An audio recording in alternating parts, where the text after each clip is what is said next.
We have made videos talking about these particular guys and whether or not this particular team should go out there and target them.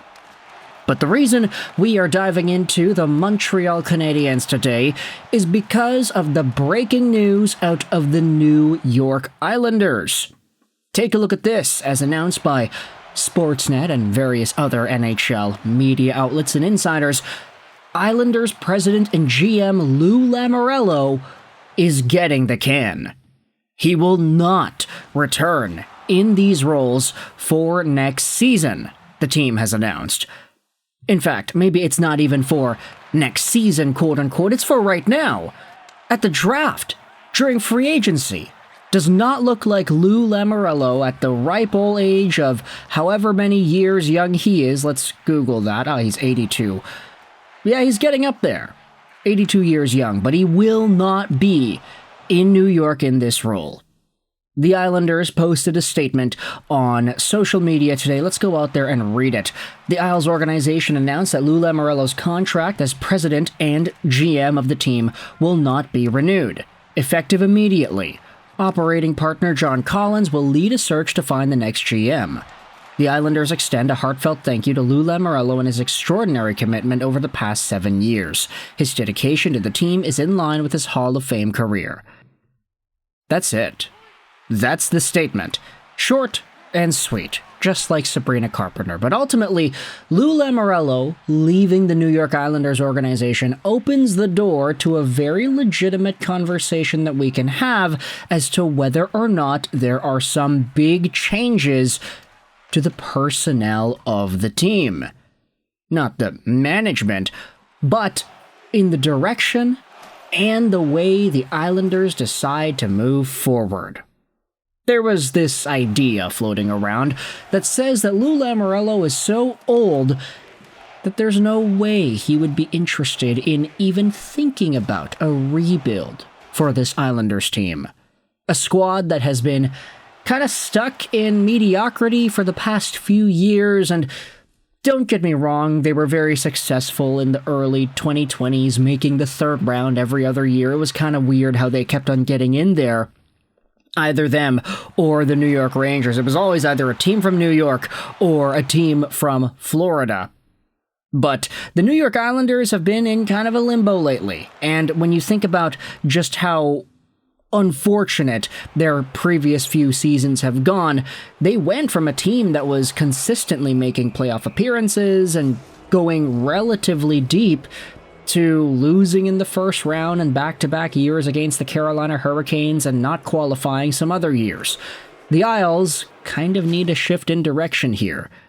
And with Lou Lamoriello out, it opens the door for that team to start taking that new direction.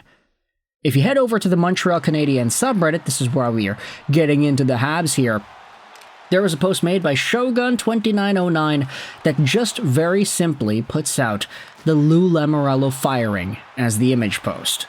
But the title says this: should Kent Hughes make a run for Horvat or Barzal? And this is where I jump in and try to give my 2 cents on these players, because ultimately the conversation on Reddit is overwhelmingly positive. You've got a lot of Canadiens fans going out there and saying yes. In particular, it does seem like Bo Horvat is the guy that a lot of Habs fans want to see get traded to the Habs if one of these guys were forced to get traded. So let's dive into it here. Barzal or Bo? Could any one of these guys be a target for Kent Hughes and the Montreal Canadiens? I'm going to go out there and agree.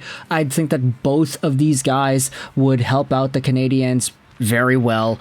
There is a conversation about Barzal. You have to ask, okay, if you acquire this guy in a trade, if you're able to do it, where do you decide to put him? Because yes, he was developed as a center. In the Seattle Thunderbirds, he played as a center, but for a good chunk of his NHL career, he was a winger. He was a winger with Bo Horvat. He was a winger with John Tavares on the power play, secondary assist merchant in the only season he had with John Tavares also on the Islanders.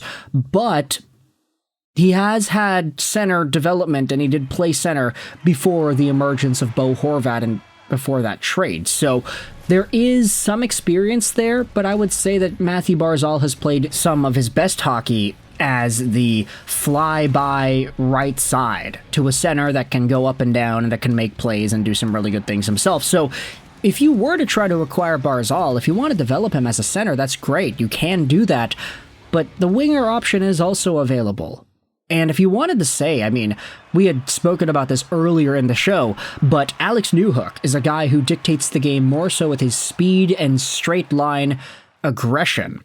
I will not totally discredit the idea that Newhook and Barzal together would actually be a pretty productive pair. Barzal is probably one of the few guys in the NHL that can match Alex Newhook's speed. So if you wanted to have them side by side, I honestly don't think it's a bad idea. But the rover, puck possession, playmaking heavy style of Mathew Barzal certainly would bode well, I would say, with a guy like Ivan Demidov, for example, or a guy like Patrik Laine, being able to set those guys up.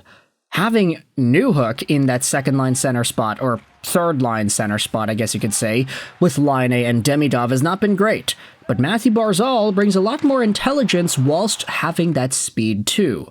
There's a lot of versatility there with his game, and I think it would fit. Meanwhile, for Bo Horvat, I think there's probably a little bit more projectability with Bo, just because Bo is more of a goal scorer, I would say. He doesn't necessarily need good players to put the puck in the net for him. Bo is a north-south sniper who has some pretty decent face-off winning ability and an underrated two-way game. That's a guy that if you have him as second-line center in Montreal behind Nick Suzuki, you have a really strong center duo with these two OHL products. Ultimately, Bo Horvat, I think, just watching him do his thing over the years and learning about his leadership style and what he brings on and off the ice, there's so much extra value there. There's a reason why this guy was the captain in Vancouver. He's a little bit older, though, than Barzal, and I guess we should go out there and say both of these guys don't have the best contracts in the world. Bo Horvat's making $8.5 million till 2030. Barzal is making $9.1 until 2031 as well. So both of these guys are decently paid, but with the cap going up, you could debate whether or not there is any reasonable concern with that.